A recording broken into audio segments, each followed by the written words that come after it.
د حارث رؤف د انکار نه بعد د هغه کیریر هم په خطره کې او هغه ته ډېر غټ مشکلات مخې ته راغله. څنګه چې تاسو ته معلومات دی چې نن درېیمه څلورمه ورځ ده د حارث رؤف کوم چې د پاکستان کرکټ ټیم فاسټ بالر دی نه د هغه نوم په ټرینډ باندې دی او دا ویلی کېږي چې وجه څه ده چې کوم سکواډ د اسټرالیا دپاره د هغې اعلان وشو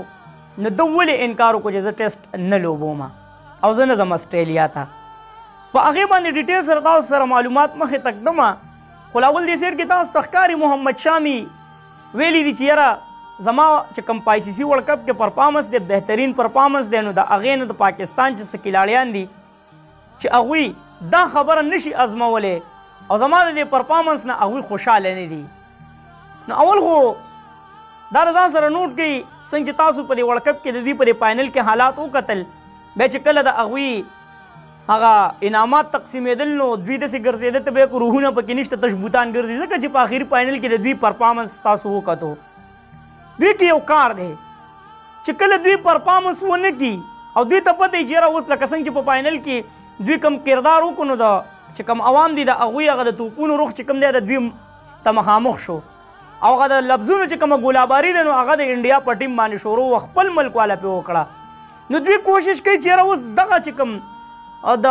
لفظونو ګولاباري ده دا موږ څنګه د ځان نه واړو نو بیا دوی کوشش کوي چې په پاکستان باندې داسې څه لفظ مخې ته راوړي چیرې د دې خلکو دا همدردي زموږ سره شروع شي. نو اول خو دا چې لکه پاکستان کې لاړیان به ولې په تا خپوي چې تا پرفارمنس ښه کړی دی حالانکه د پاکستان کرکټ ټیم چې کوم کلاړیان دي نو په هغې کې محمد رضوان هغه دا ټویټ کړی هم و چې تھینک یو انډیا چې کله هغوی د انډیا نه راغله چېرته هم د پاکستان د کلاړیانو به تاسو سپک لفظونه نه یې کتلي حالانکه د دوی کردار ټولې دنیا وکتو یوازې د پاکستان څه نه چې په پاکستان بس یا ټویټ کړي دي یا بای بای پاکستان ټولې دنیا د دوی کردار وکتو د نورو ملکونو سره هم وکتو ځکه چې تاسو وکتل چېرې د اسټرالیا چې کله هغه ټراپي ورکړی کېږي نو د هغوی سره کم کردار وکړو او د سریلنکا سره کم کردار وکړو نو دا دی داسې بل طرف ته محمد شامي ته موږ وایو چې یاره هم دقه ته چې د چا د خوشحالولو کوشش کې نو کله چې پاکستان ستاسو نه میچ وګټو نو ته چې د اوسه پورې د ټیم نه بهر وې په حقه میچ باندې بهر وې غالبا د ده نه هغه کیچ مس شوی و پاکستان خلاف چې کوم T20 میچ و که غلطېږم نو بخښنه غواړم خو ده نه جوړ کیچ مس شوی و په هغې باندې د انډیا چې کوم خلک دي نو دا یې ټارګېټ کړی و او هغه خبرې ورته کړې وې چې څه وله په دې خوله باندې ورتلل خو د ده نه هغه هیر شو چې یاره دوی ما پسې کم الفاظ استعمال کړي چې یاره دا غدار دی او دا مسلمان دی او د خپلې مسلمانۍ هغه فرض یې ادا کړو پاکستان ته میچ ورکو نو لږ سوچ کوئ په خبره باندې بیا یې کوئ د پاکستان د کلاړیان دومره وزګار نه دي چې په تا به خفه کېږي او په تا به خوشحالېږي. اوس به راشو ملګرو د حارث رؤف طرف ته اول خو دا چې حارث رؤف او زما په خیال زمان خان دی په هغې کې یو بل بالر هم دی چې هغوی ته د اوسه پورې NOC وی جاري نه شوه او مشکل ده که NOC ورته جاري شي د څه دپاره د بګ بیش دپاره چې کوم په اسټرالیا کې لیګ شروع کېدو والا دی نو د افسوس مقام دا دی چې حارث رؤف وایي زه هغې ته پټ یم هلته به ځم پیسې به ګټم خو ټیسټ سکواډ کې نه داخلېږم او د پاکستان نوم نه روښانه کوم. څنګه تاسو کتلی شئ چې کله په PSL کې میچونه وي نو د پیسو دپاره دغه کلاړیان لګیا دا ګوره یوازې د پاکستان PSL نه یادوم نور چې څومره هم لیګونه دي چې د پیسو دپاره وي نو د هغې دپاره دوی ځانونه وجني خو چې کله د پاکستان کې ټیم پرفارمنس شي او د ملک نوم روښانېدل شي نو بیا دوی وایي یاره وایي زه ټیک نه یم او بدماشي هم کوي حالانکه وهاب ریاض ورته منتونه وکړل زاریګانې زه وایم زما خو چې خپل کوم سوچ دی چې یو سړی د ملک دپاره نه لوبېږي او د ملک دفاع نه کوي او د خپل جب دفاع کوي نو هغه د مکمل ختمول پکار دی ځکه په پاکستان کې د ټیلنټ څه کمی نشته دی نسیم شاه به انشاءالله پیټ شي زمان خان دی راولي حالانکه تاسو ته ما ویلي چې زمان خان سره څومره زیاتې وکړو چې حارث رؤف نه تلو او هغه پیچونه د تیز بالر دپاره دي نو زمان خان یې ولې نه بوتلو نو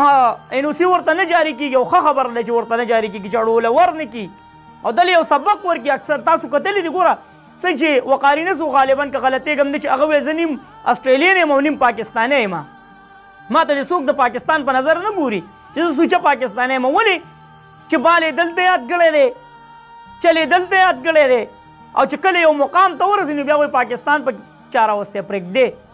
دونه غداري څوک د خپل ملک سره کوي چې ته وایې چېرې زه بګ بیش هغه لوبولی شم او ټسټ نشم لوبولی خو دلته دا غداران دي څنګه چې اسټرالیا له الله جل شانه ترقي ورکوي د هغوی کردار وګورئ نو هغوی د ځان دپاره نه دي لګي هغوی د خپل ملک دپاره لګي څنګه چې د اسټرالیا کپتان دا اعلان وکړو وایي زه نه لوبوم آی پی ایل کې زه ګیم نه کوم ځکه په هغه ورځو کې زموږ د ملک یا سیریز دی یا ټیسټ سیریز یا ون ډے دی یا هر څه دي خو په هغه وخت کې زه ناوزګار یم د خپل ملک سوچ به زه کوم بیا به وروسته زه د آی پی ایل سوچ کوم نو د هغوی ترقي وګورئ نو تاسو نه اورئ وایي ترقي ګرانه ده که دغسې واکدار ودوي وایي هغه کور لوټ شي د کوم کور چې څوکیدار ودوي نو بیټ کمنس هغه څه چې ګوره هغوی کم کردار ادا کړو په دې باندې هم انډیا وروره سم اور اغوستی دی چیرې ولې د اسټرالیا د کپتان په ایرپورټ کې دغه ونه شو استقبال ونه شو او دته سیرې ور وانه چولی شوې دا ګیله خو هغه له پکار ده ته پرې ولې اور اخلې چیرې ولې د دې استقبال ونه شو دا ګیله هغه له پکار ده چې بهی ما دومره غټ کردار ادا کړو زما استقبال له څوک نه هغوی د ملک سوچ کوي د ځان سوچ نه کوي هغوی اول وایي چې زموږ ملک بیا وروسته ځه او دلته که زموږ ګیلاړیان وګوري هغه یوازې د پاکستان نه دي د نورو ملکونو هم دي چې هغوی اول د خپل جب سوچ کوي بیا وروسته د خپل ملک سوچ کوي نو حارث رؤوف چې کوم کردار ادا کو نو د ټولو پاکستانیانو هغه چې کومه ګیلې ده هغه یې ځان ته راواړوله او د ټولو پاکستانیانو زړه د ځان نه تور کو چې هغه اسټرالیا کې د تیز بالر ضرورت دی تا ته ضرورت دی او ته انکار کوې چې زه نشم تللی او زه نشم کولی او په بګ بیش کې کولی شم نو ډېر د افسوس مقام دی تاسو څه وایئ کمنټس کې را سره خپل رایې لازمي شریک کړئ چېرته م الله م ښاد آباد او خوشحاله ساته اخره کې وواز پاکستان زنده باد مسلمان زنده باد تل دې وي آباد دوی زموږ وطن پاکستان دی وي مسلمان دی ویل الله